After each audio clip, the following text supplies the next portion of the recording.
Dịka a na-ebo ndị Israel ebubo mkpochapụ agbụrụ, Embassy na-anọchite anya Palestine n'ala Nigeria kpọkugo mba ụwa dị iche iche ndị na-adọnyere ndị Israel ukwu ka uche ha dị ya na mpụ na ụlụ ana dị iche iche a na-emeso ndị Palestine ugbu a ma jụọ onwe ha ajụjụ.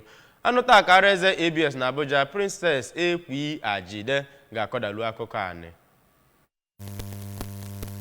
Onye nnọchiteanya Palestinian na Nigeria Abdullahi Shawesh bụ onye kpọrọ oku a oge ya na ndị nta akụkọ na-akparịta ụka na Abuja gbasara ọtụtụ ihe ọghọm dị n'ọgụ ahụ Hamas na Israel na-anụ. Kwenyere n'ezie na enweghị ike izobe ụdị ogbunigwe ndị Israel ebe nwere ọtụtụ ihe ịrụba ama na-egosi otu ha si ata ndị Palestinian ahụhụ ọtụmadụ ụmụaka ha. Onye nnọchite ahụ toro ndị ọchịchị mba ụwa UN maka ịgba Israel akwụkwọ n'ihi mbuso agha ogbunigwe ha na-ebu ndị Palestinian.